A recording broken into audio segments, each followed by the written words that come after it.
నా flight ticket కూడా ఉన్నాయి నా దగ్గర. సార్ నేను ఇప్పుడు సార్ ఒక నిమిషము, నేనైతే మీ వాయిస్ని రికార్డ్ చేస్తున్నాను ఇప్పుడు. సో ఓన్లీ క్వశ్చన్స్ అడుగుతాను, తక్కువ టైంలో క్లియర్ చేయండి. First of all me problem ఏంటి డైరెక్ట్గా చెప్పండి. మేడం నా ప్రాబ్లం ఏమంటే నాకు కువైట్లో బాగా సంపాదించిన మేడం 3 సంవత్సరాలు. కువైట్ పోయినా సంపాదించు నువ్వు ఏమి 15,000 20,000 నాకు సరిపోదు, నాకు 50,000 కావాలా అని చెప్పింది మావిడ. ఓకే. కానీ నేను కువైట్కి వెళ్ళిపోయినా 2022లో కువైట్కి పోయినా. నేను 2022 ఆడనే ఉన్నా, 2023లో ఆడనే ఉన్నా, 2024లో నేను ఇండియాకి వచ్చిన 2 నెలలు ఉన్నా.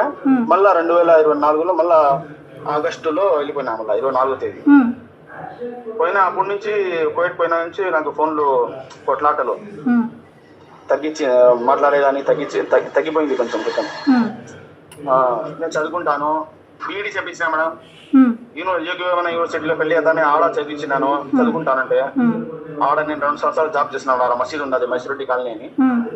ఆ చెట్లు కాడ బాబుని పెట్టుకొని బాబుని పాలు తాపించి బాబుని చూసుకొని అక్కడ అందరు తెలుసు. భూనా అని ఉండాలి పాప, రంగా అని ఉన్నారు, ఉపేంద్ర ఉన్నారు, అందరూ చూసినారు నా కష్టం. నేను ఎంత కష్టపడి చదివించిన దానికి. అందరూ దాని తర్వాత మళ్ళీ బీఈడీ చేపించిన. ఇప్పుడు మీది లవ్ మ్యారేజ్ అంటున్నారు కదా సార్? Love marriage madam. అది ముంబైలో చేసుకున్నాము మేము. నా దగ్గర కూడా ఉన్నది రిజిస్టర్ మ్యారేజ్, కోర్టులో చేసుకున్నాము. ఇప్పుడు మరి తను ఇప్పుడు ఎక్కడుంది సార్ మిమ్మల్ని వదిలేసి? నాకు ఇప్పుడు ఎప్పుడు ఉద్యోగం వచ్చిందో నా సామాన్లన్నీ తీసుకొని పోయి వాళ్ళ ఇంట్లో పెట్టుకొని, ఇప్పుడు ఉద్యోగం వస్తానే నువ్వు మీ అమ్మ దగ్గర వెళ్ళిపో. ఏం ఉద్యోగం వచ్చింది సార్? కానిస్టేబుల్ వచ్చింది కదా, చెప్తా కదా మేడం. ఓకే, కానిస్టేబుల్ జాబ్ వచ్చిందనేసి వచ్చింది కాబట్టి నాకు ఇప్పుడు 2 కిడ్నీలు పాడైపోయినాయి. 2025లో అక్టోబర్ 1వ తేదీ 10వ తేదీ నాకు కిడ్నీలు పాడైపోయినాయి మేడం. అది ఏం చెప్తా ఉంది అంటే 2022 నుంచి నేను నా భర్తని చూసుకుంటున్నాను.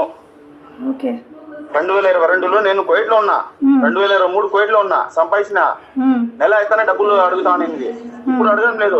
ఎట్లా ఉన్నావు ఏమో కదా అని 5 నెలలు అవుతాను ఇప్పుడు దాకా అడగలేం లేదు. వాళ్ళ నాన్నకి అడిగితే ఏమో నాకు భర్త అవసరం లేదు, ఏందో వాళ్ళ నాన్న చెప్తాడు అని చెప్పినా కూడా రికార్డింగ్ ఉంటుంది నా దగ్గర. అంటే ఇప్పుడు బిడ్డని చూడనివ్వట్లేదు అనేది మీ మేజర్ కంప్లైంట్?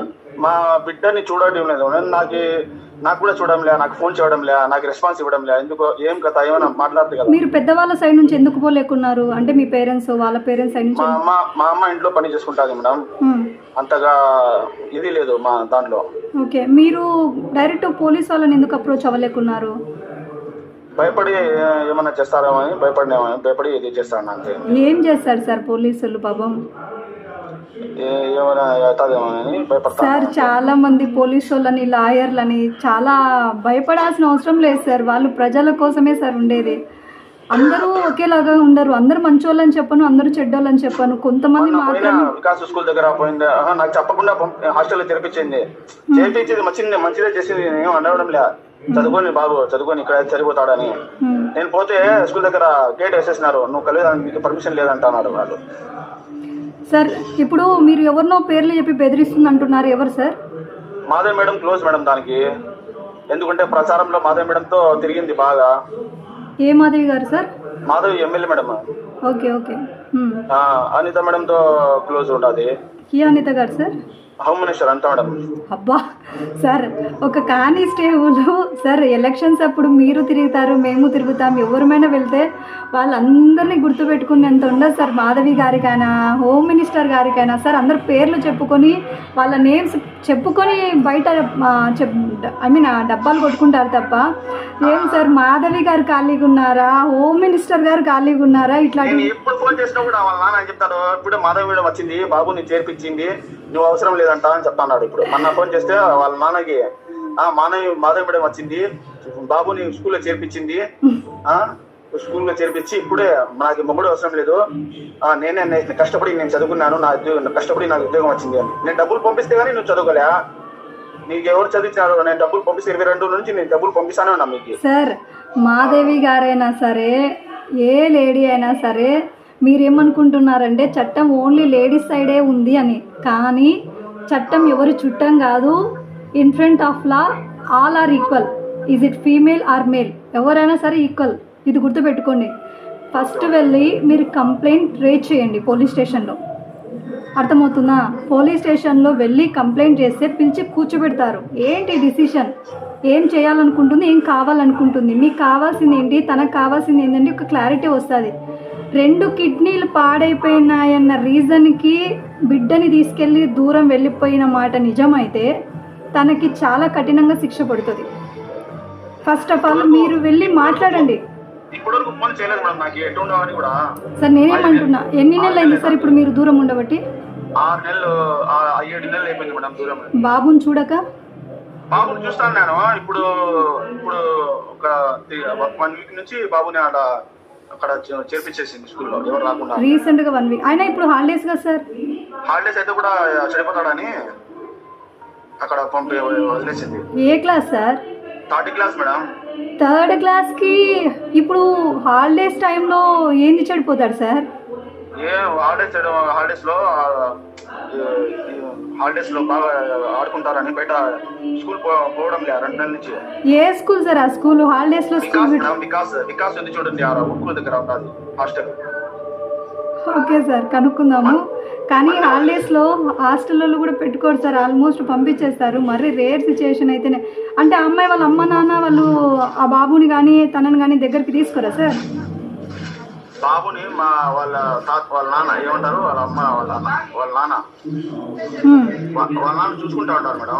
సార్ నేను ఫైనల్లీ చెప్పేది ఒకటే సార్, తను కానిస్టేబుల్ అయినా సరే, కలెక్టర్ గారైనా సరే, ఎవ్వరూ కూడా తప్పు ఎవరి సైడ్ ఉందో తెలుసుకోకుండా మాట్లాడకూడదు.